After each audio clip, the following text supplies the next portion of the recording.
नमस्कार, मी उर्वी पंग तुमच्यामध्ये तुमच्या सगळ्यांचं खूप खूप स्वागत करत आहे। रोज रोज 30 गोडी डाळ खाऊन कंटाळा आला असेल तर ही जरा वेगळ्या पद्धतीची मालवणी पद्धतीची वाटपाची गोडी डाळ ह्याची रेसिपी आज मी तुमच्याबरोबर शेअर करणार आहे।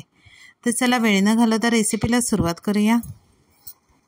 आता वाटपाची गोडी डाळ बनवण्यासाठी इथे मी 1 वाटी तुरीची डाळ आणि 1 वाटी लाल मसूरची डाळ हळद घालून 4 ते 5 शिट्ट्या करून शिजवून घेतलेली आहे। आता वाटपासाठी इथे मी मूठभर कोथिंबीर, 2 चमचे जिरं, अर्धा नारळ ओला नारळ किसून घेतला आहे, 7 ते 8 लसणीच्या पाकळ्या, 3 हिरव्या मिरच्या आणि 1 कांदा घेतलेला आहे। आता हे सगळं मिक्सरमध्ये घालून त्याचं बारीक असं वाटण आपल्याला तयार करायचं आहे।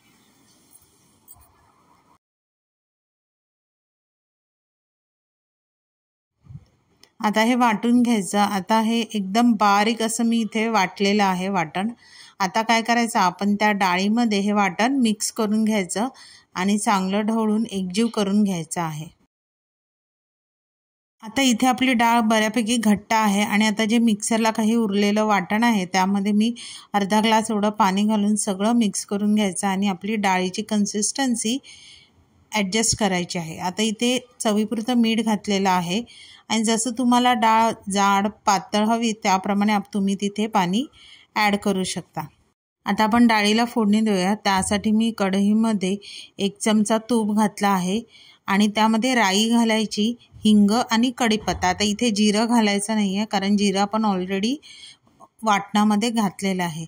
आता त्यामध्ये डाळ घालून पुन्हा डाळीची कन्सिस्टन्सी आपण ॲडजस्ट करायची आहे आणि 8 ते 10 मिनिटांसाठी मीडियम टू फास्ट गॅसवर आपल्याला डाळीला चांगली उकळी द्यायची, म्हणजे ज्यामध्ये आपण हे वाटण घातलेलं आहे ते चांगलं शिजू द्यायचं आहे। आता 10 मिनिटांनंतर तुम्ही बघू शकता डाळीला चांगली उकळी फुटलेली आहे आणि डाळ आता आपली तयार झालेली आहे। आता हीच जर डाळ तुम्हाला नैवेद्यासाठी करायची असेल तर त्यासाठी आपण लसूण स्किप करायचा आणि लसणीऐवजी आपण 1 तुकडा आल्याचा घ्यायचा आणि कांदासुद्धा स्किप करायचा। बिना कांदा लसूणची सुद्धा ही वाटपाची डाळ खायला अगदी सुरेख लागते। आता ह्याबरोबर तुम्ही पालेभाजी कुठलीही किंवा पिवळी बटाट्याची भाजी, पापड, लोणचं कशाबरोबरही तुम्ही ही डाळ खाऊ शकता। नक्की ही तुम्ही रेसिपी घरी करून बघा। रेसिपी आवडली तर रेसिपीला लाईक करा, चॅनलला सबस्क्राईब करा आणि नवीन व्हिडिओच्या नोटिफिकेशनसाठी बेल आयकॉनला प्रेस करायला विसरू नका। तोपर्यंत मस्त राहा।